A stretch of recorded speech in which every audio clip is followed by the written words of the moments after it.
اور اب انشاءاللہ تعالی درس بخاری شریف کا باقاعدہ سے آغاز ہونے جا رہا ہے۔ تمام حضرات بڑے ہی ادب کے ساتھ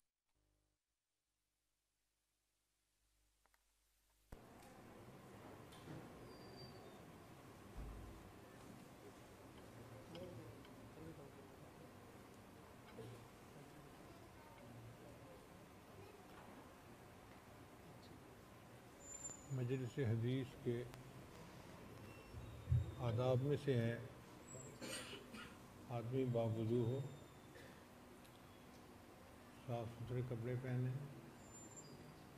خوشبو کا استعمال کرے اور نبی علیہ السلام پر کثرت کے ساتھ درود شریف پڑھے۔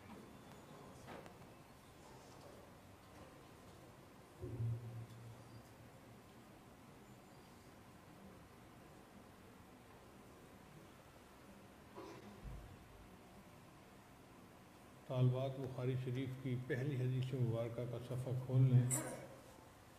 پہلے حدیث کی تلاوت کی جائے گی، پھر اس کے بارے میں کچھ متعلقہ باتیں پیش کی جائیں گی۔ الحمد للہ وکفیٰ وسلام علی عبادہ الذین اصطفیٰ، اما بعد۔ بسم اللہ الرحمن الرحیم۔ باب کیف کان بدء الوحی الی رسول اللہ صلی اللہ علیہ وسلم وقول اللہ عز وجل انا اوحینا الیک کما اوحینا الی نوح والنبیین من بعدہ۔ حدثنا الحمیدی قال حدثنا سفیان قال حدثنا یحیی بن سعید الانصاری قال اخبرني محمد بن ابراہیم التیمی انه سمع علقمة بن وقاص الليثي يقول سمعت عمر بن الخطاب رضی اللہ تعالی عنہ على المنبر يقول سمعت رسول الله صلی اللہ علیہ وسلم يقول انما الاعمال بالنیات وانما لامرئ ما نوى فمن كانت هجرته الى دنیا يصيبها او الى امرأة ينكحها فهجرته الى ما هاجر اليه۔ سبحان ربك رب العزة عما يصفون وسلام على المرسلين والحمد لله رب العالمين۔ اللهم صل على سيدنا محمد وعلى آل سيدنا محمد وبارك وسلم۔ نبی رسالت صاحب نے ارشاد فرمایا انما بعثت معلما، میں معلم بن کر بھیجا گیا ہوں۔ تو نبی رسالت معلم اعظم، مرشد اعظم، ہادی اعظم تھے۔ جس طرح درخت اپنے پھل سے پہچانا جاتا ہے، استاد اپنے شاگردوں سے پہچانا جاتا ہے۔ نبی رسالت اسلام نے دنیا میں آ کر انسانوں کی ایک ایسی جماعت بنائی جو انبیاء کے بعد سب سے زیادہ پرہیزگار ہستیاں تھیں۔ ان کی صحبت جس نے پائی اس کو ہم صحابی کہتے ہیں، اور وہ اللہ کے چنے ہوئے بندے تھے اور ساری امتوں میں انبیاء کے بعد سب سے زیادہ افضل لوگ تھے۔ شاعر نے کہا نبی آتے رہے آخر میں نبیوں کے امام آئے، وہ دنیا میں خدا کا آخری لے کر پیام آئے۔ جھکانے آئے بندوں کی جبیں اللہ کے در پر، سکھانے آدمی کو آدمی کا احترام آئے۔ وہ آئے جب تو عظمت بڑھ گئی دنیا میں انسان کی، وہ آئے جب تو انسان کو فرشتوں کے سلام آئے۔ ایسے پرہیزگار لوگوں کی جماعت تیار کی کہ ان کو فرشتوں کے سلام آتے تھے۔ چنانچہ صحابہ کرام کے ساتھ محبت رکھنا ایمان کا حصہ ہے، وہ ہمارے لیے معیار ایمان ہے۔ اللہ تعالیٰ فرماتے ہیں کہ آمنوا بمثل ما آمنتم بہ فقد اہتدوا۔ اگر یہ لوگ اس طرح ایمان لائیں جس طرح صحابہ ایمان لائے ہیں، پھر یہ ہدایت پائیں گے۔ تو ان کا ایمان معیار ہے۔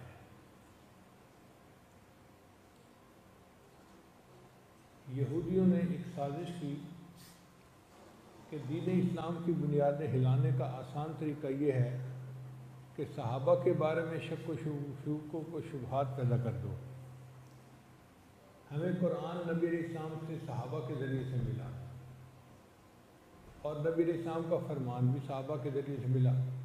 اگر صحابہ کے بارے میں دل میں شکوک و شبہات آ گئے تو پورا دین ہی مشکوک ہو گیا، دین کی بنیادیں ہی ہل گئی۔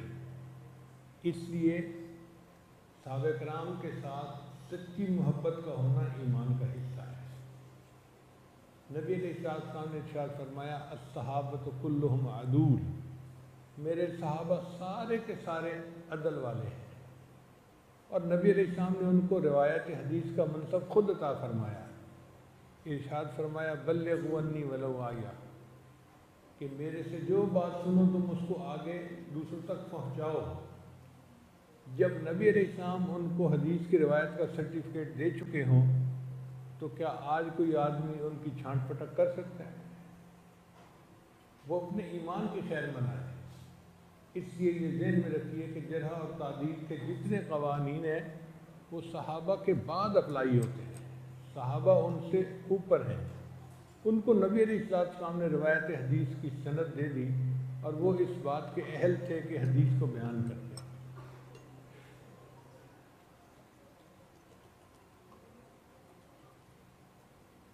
ان میں سیدنا صدیق اکبر رضی اللہ عنہ تو نبی علیہ السلام کی بالکل کاربن کاپی تھے۔ نبی علیہ السلام نے خود ارشاد فرمایا ما سب اللہ فی صدری الا وقد سببتہ فی صدر ابی بکر، اللہ نے میرے سینے میں جو ڈالا ہے میں نے اسے ابو بکر کے سینے میں ڈال دیا ہے۔ اب جن کے سینے میں اتنا نور ہو کہ نبی علیہ السلام اپنی نسبت منتقل کرنے کی خوشخبریاں دے رہے ہوں کہ کتنی اونچی ہستی ہوں گی وہ۔ چنانچہ ان کے بارے میں انجم نیازی فرماتے ہیں پیمبر تو نہ تھا لیکن پیمبر جیسا لگتا تھا، پیمبر تو نہ تھا لیکن پیمبر جیسا لگتا تھا، وہ دریا تھا مگر گہرے سمندر جیسا لگتا تھا۔ کچھ ایسی تازگی تھی اس کے چہرے پر کہ وہ شب کو طلوع صبح کے بے داغ منظر جیسا لگتا تھا۔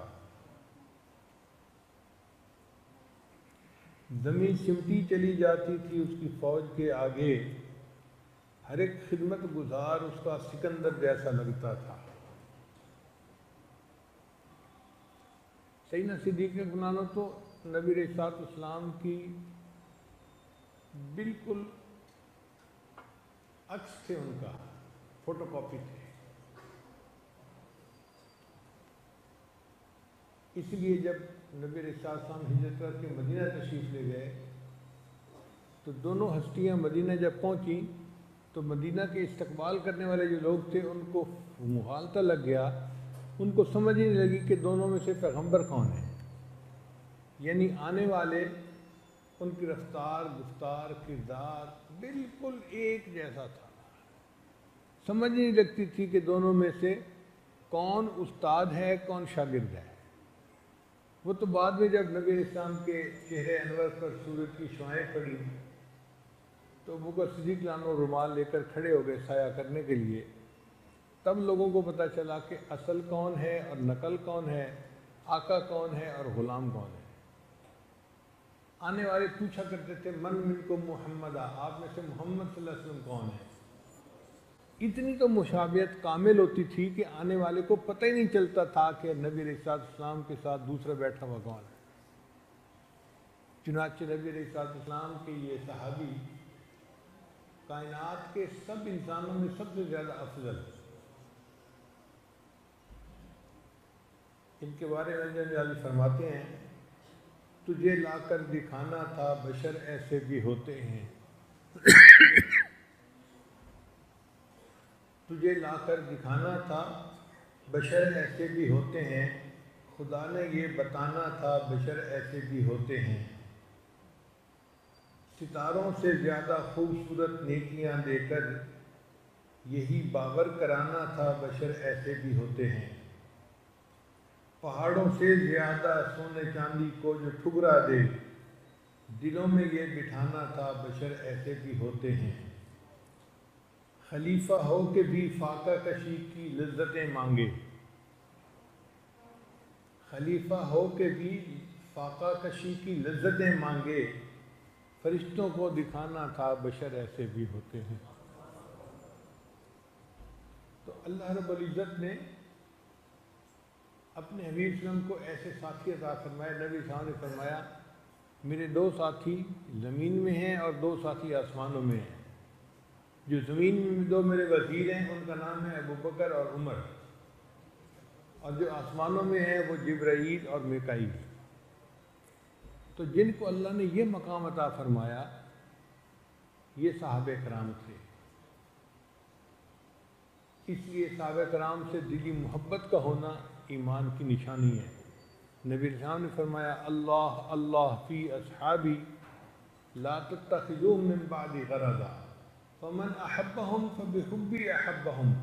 جو صحابہ سے محبت کرے گا وہ میری محبت کی وجہ سے ان سے محبت کرے گا، اور جو ان سے بغض رکھے گا وہ میرے بغض کی وجہ سے ان سے بغض رکھے گا۔ تو صحابہ کرام سے محبت نبی علیہ السلام سے محبت کی دلیل ہے، اور صحابہ کرام کے ساتھ بغض نبی علیہ السلام کے ساتھ بغض کی دلیل ہے۔ تو یہ بات طے ہو گئی کہ نبی علیہ السلام نے سب صحابہ کو عادل ہونے کی سند عطا فرمائی۔ الصحابۃ کلہم عدول، چنانچہ صحابہ نے حدیث مبارکہ کی روایت کی۔ ایک حدیث میں نبی علیہ السلام نے ارشاد فرمایا اللہم ارحم خلفائی، اے اللہ میرے خلفاء پر رحم فرمانا۔ کہ ایک صحابی نے پوچھا ومن خلفاؤک یا رسول اللہ، اے اللہ کے رسول آپ کے خلفاء کی مراد کون ہیں؟ فرمایا الذین یروون احادیثی، کہ جو لوگ میری احادیث کی روایت آگے کریں گے وہ میرے خلفاء ہوں گے۔ تو حدیث کو روایت کرنا ایک عظیم منصب ہے، اس لیے جتنے محدثین ہیں ان سے محبت رکھیے، اور اگر آپ کو پتہ چل جائے کہ فلاں آدمی استاد حدیث ہے یا شیخ الحدیث ہے تو دل سے محبت کریں، ان کے سامنے اپنے دل کو جھکا دیں، اس لیے کہ وہ نبی علیہ السلام کے خلیفہ ہونے کی مانند ہے۔ اور جو طالب حدیث ہو اس سے بھی محبت کیجیے، پتہ چلے کہ یہ بچہ حدیث پڑھ رہا ہے، مشکات شریف پڑھتا ہے، بخاری شریف پڑھتا ہے، اس سے دلی محبت کا اظہار کریں کہ وہ نبی علیہ السلام کے فرامین پڑھنے والا نوجوان ہے اور خوش قسمت ہے، اور اللہ تعالیٰ نے اس کو کتنا عظیم منصب عطا کیا ہے۔ نبی علیہ السلام کی احادیث جنہوں نے آگے بیان کی اور اس کو محفوظ کیا ان کو محدثین کہتے ہیں۔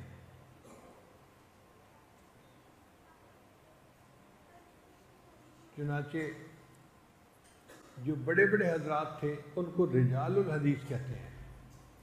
ان رجال الحدیث میں سے سب سے جو نمبر لے گئے ان کا نام تھا محمد بن اسماعیل امام بخاری رحمۃ اللہ علیہ۔ اللہ تعالیٰ نے ان کو بہت ذہانت دی تھی اور بہت تقویٰ دیا تھا۔ 16 سال کی عمر میں وہ اپنے بڑے بھائی اپنی والدہ کے ساتھ حرمین شریفین کی زیارت کے لیے گئے، اور اس وقت ان کو عبداللہ بن مبارک اور وکیع بن جراح کی احادیث یاد تھی۔ ان کے والد بچپن میں فوت ہو گئے تھے اور وہ یتیم ہو گئے، اور آپ جانتے ہی ہیں کہ دنیا میں یتیم ہی در یتیم بنا کرتے ہیں۔ ان کی تربیت ان کے بڑے بھائی احمد بن اسماعیل نے کی اور ان کی والدہ نے کی، مگر امام بخاری رحمۃ اللہ کے نصیب اچھے تھے، اللہ تعالیٰ نے ان سے خوب کام لیا۔ بچپن میں ہی ان کو حدیث مبارکہ سے بہت شغف تھا، چنانچہ ایک مرتبہ استاد نے حدیث بیان کی تو اس میں کوئی غلطی تھی، تو امام بخاری رحمۃ اللہ نے بڑے ادب کے ساتھ نشاندہی کر دی۔ استاد نے اپنے مسودہ کے ساتھ اس کو جا کر ملایا تو وہ بالکل ٹھیک تھی۔ استاد نے کہا کہ مجھے لگتا ہے کہ یہ لڑکا آنے والے وقت میں کوئی بڑی شخصیت بنے گا، اور واقعی اللہ نے امام بخاری رحمۃ اللہ کو امیر المؤمنین فی الحدیث بنا دیا۔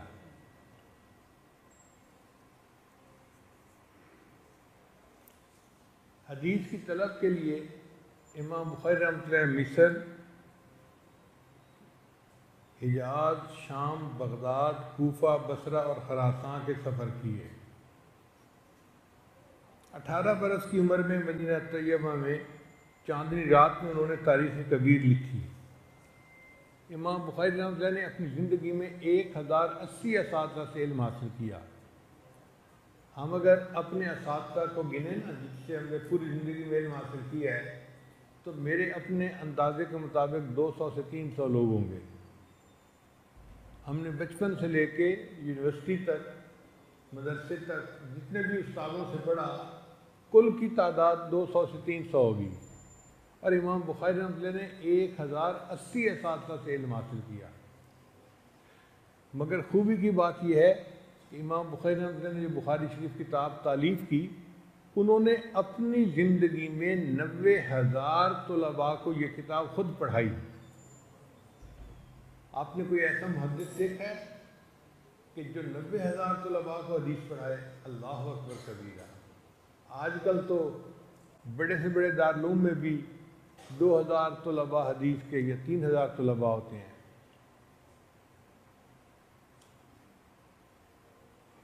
دارالعلوم دیوبند میں بھی دور حدیث کے طلباء کی تعداد 4,000 تک ہوتی ہے۔ 4,000 طلباء بہت ہوتے ہیں۔ ہمیں ایک دفعہ بنگلہ دیش جانے کا موقع ملا تو وہاں پر ایک مدرسہ ہے ہٹھ ہزاری کا، انہوں نے کہا جی کہ دور حدیث کے طلباء میں بیان کر دیں۔ ہم نے کہا بہت اچھا۔ اللہ کی شان کے اس مدرسے میں دور حدیث کے طلباء کی تعداد 4,000 تھی۔ اتنی بڑی مسجد ساری بھری ہوئی۔ میں نے محتمم صاحب سے پوچھا کہ آپ نے مدرسے کے سب طلباء کو بلا لیا؟ انہوں نے کہا نہیں جی، ہم نے صرف طلباء ان کو بلایا ہے جو دور حدیث کے طلباء ہیں، اور ان کی تعداد 4,000 ہے۔ اب اگر بڑے سے بڑے مدرسے کے طلباء کی تعداد 4,000 ایک سال میں ہے تو ایک محدث اگر 40 سال بھی وہاں پڑھائے تو بھی وہ اتنے طلباء کو نہیں پڑھا سکتا۔ اور امام بخاری رحمۃ اللہ نے اپنی زندگی میں 90,000 طلباء کو خود بخاری شریف پڑھایا۔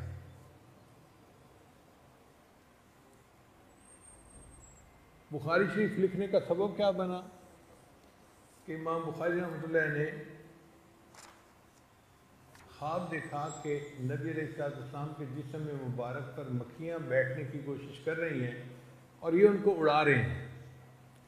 تو انہوں نے اپنے استاد ابو اسحاق کو خواب سنایا۔ انہوں نے کہا انت تذب عنہ الکذب، کہ نبی علیہ السلام کی باتوں میں جو جھوٹ شامل ہونے لگے گا تم اس جھوٹ کو الگ کر دو گے۔ تو امام بخاری رحمۃ اللہ کو 6 لاکھ حدیثیں یاد تھیں۔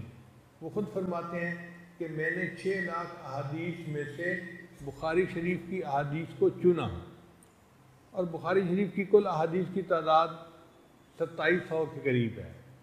اب آپ بتائیے کہ 6 لاکھ حدیثوں میں سے ایک ایک حدیث کو انہوں نے پرکھا، اس کا راوی کون ہے، بڑا کون ہے، آگے کون ہے، آگے کون ہے، اتنا ڈیرا ڈالا ایک ایک حدیث پر کہ انہوں نے اپنی تسلی کر لی کہ بھئی اس کی روایت بالکل ٹھیک ہے۔ جب اپنی تسلی ہو گئی اس کے بعد پھر وہ 2 رکعت نفل پڑھ کے استخارہ کیا کرتے تھے کہ اللہ سے میں مشورہ کروں۔ جب تسلی ہو جاتی تھی استخارے کے بعد کہ اللہ کی طرف سے جو ہے وہ پازیٹیو سگنل آ گیا، تب اس کو کتاب میں شامل کرتے تھے۔ اب آپ بتائیے ایک ایک حدیث پر انہوں نے استخارہ کیا، اللہ سے رجوع کیا، اتنے رجوع اللہ کے بعد اللہ نے ان کو ایسی کتاب لکھنے کی توفیق عطا فرمائی۔ اس لیے بخاری شریف کو اصح الکتب بعد کتاب اللہ کی کتاب کے بعد دنیا میں سب سے زیادہ صحیح ترین کتاب وہ بخاری شریف کی کتاب کہلاتی ہے۔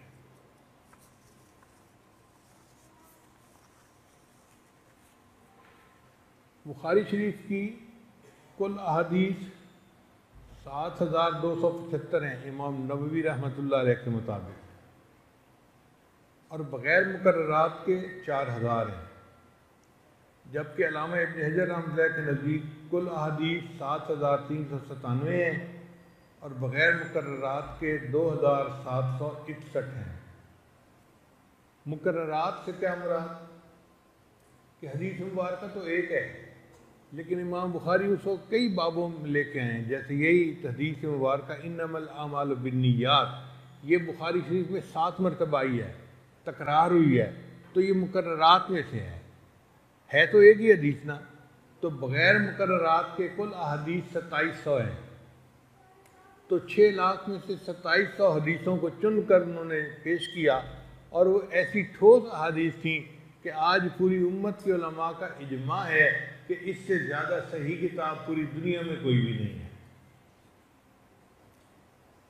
یہ جو حدیث ہے انما الاعمال بالنیات، یہ باب کیف کان بدء الوحی میں بھی آئی ہے، دوسری باب ما جاء ان الاعمال بالنیت، تیسرا کتاب العتق، چوتھا باب الہجرہ، پانچواں باب النکاح، چھٹا باب النذور، اور ساتواں کتاب الحیل۔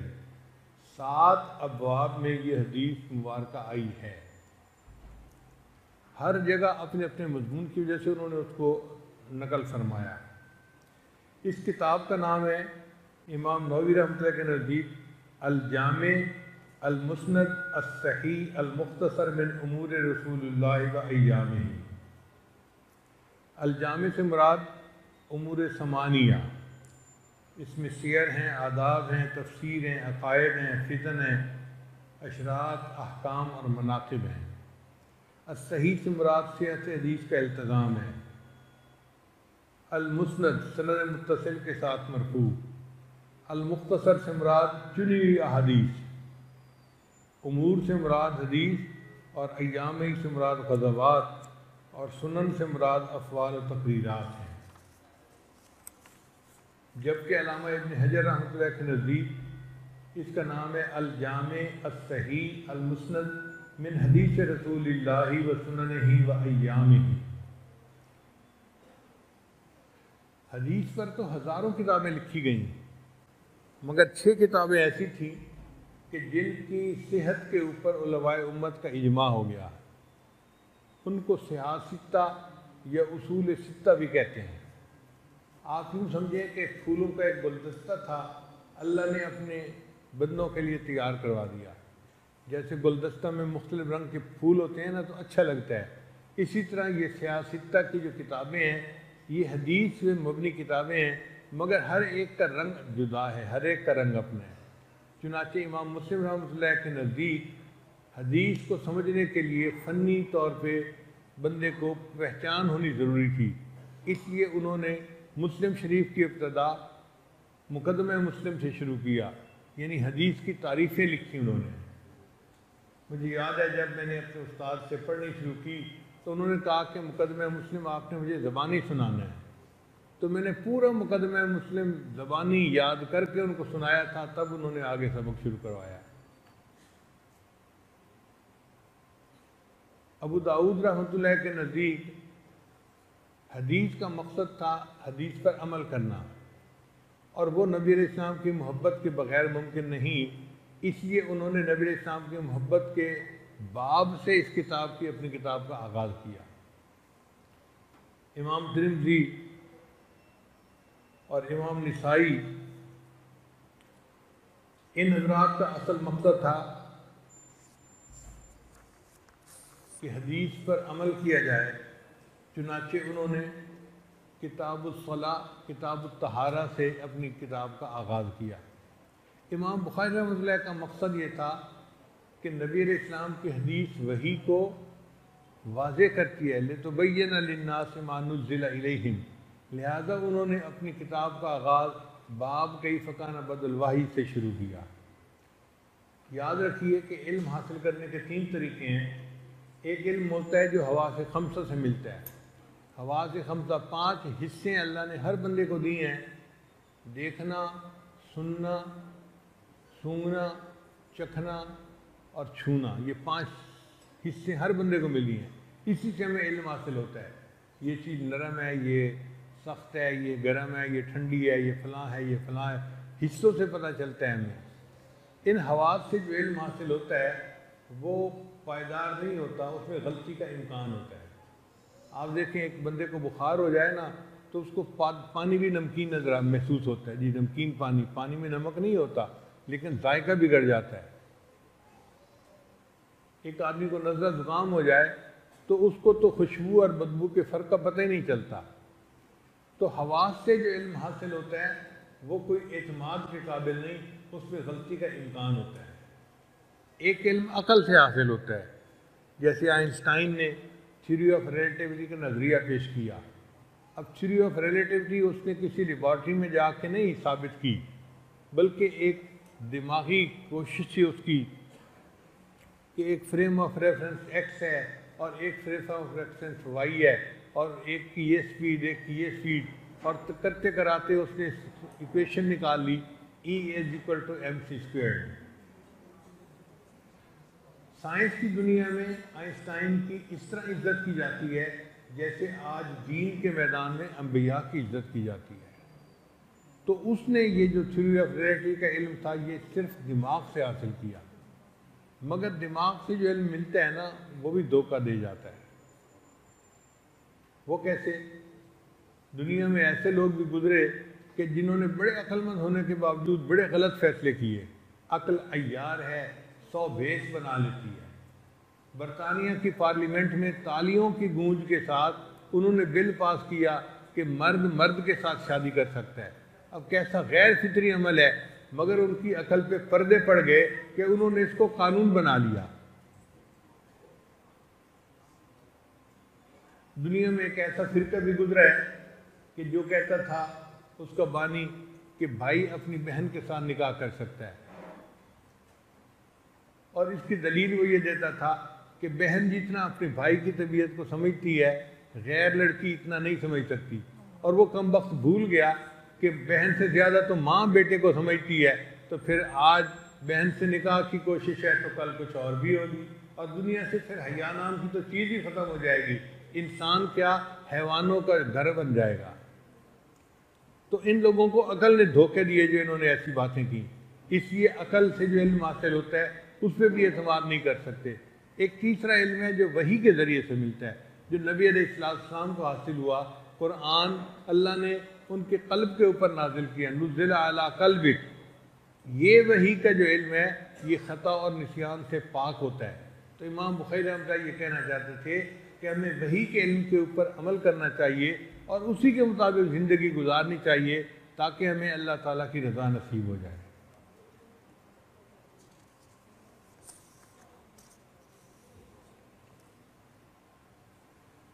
بخاری شریف کو جو کہتے ہیں اصح الکتب بعد کتاب اللہ، اللہ تعالیٰ کی کتاب کے بعد سب سے زیادہ صحیح کتاب دو کتابیں ہیں، ایک ہے مسلم شریف اور ایک ہے بخاری شریف، اور ان دونوں کے درمیان آپس میں تقابل ہوتا رہتا ہے، مگر بخاری شریف کا پلہ بھاری ہے، کیونکہ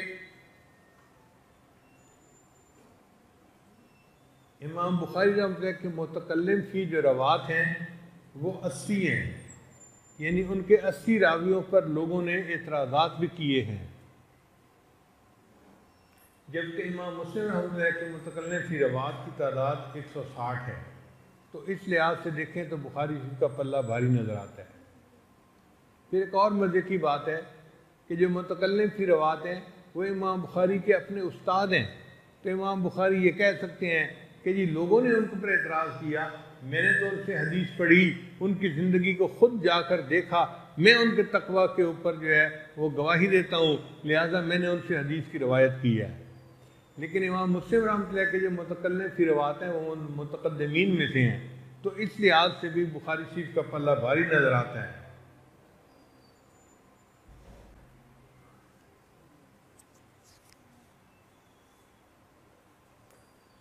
اب بخاری شریف کی اس حدیث مبارکہ کی طرف آپ ذرا توجہ کیجئے کہ امام بخاری رحمۃ اللہ نے اپنی کتاب کا آغاز بسم اللہ الرحمن الرحیم سے کیا ہے۔ حدیث مبارکہ ہے کل امر ذی بال لا یبدأ فیہ بحمد اللہ والصلاۃ علیہ فہو اقطع ابتر ممحوق من کل برکۃ، کہ جس کام کو بھی اللہ کے حمد اور نبی علیہ السلام کے اوپر درود شریف سے نہ شروع کیا جائے وہ کٹا ہوا ہوتا ہے اور برکت سے خالی ہوتا ہے۔ تو جب ہر کام کو حمد اور صلات سے شروع کرنا چاہیے تو امام بخاری نے کیوں نہیں کیا؟ تو محدثین نے ان کا جواب دیا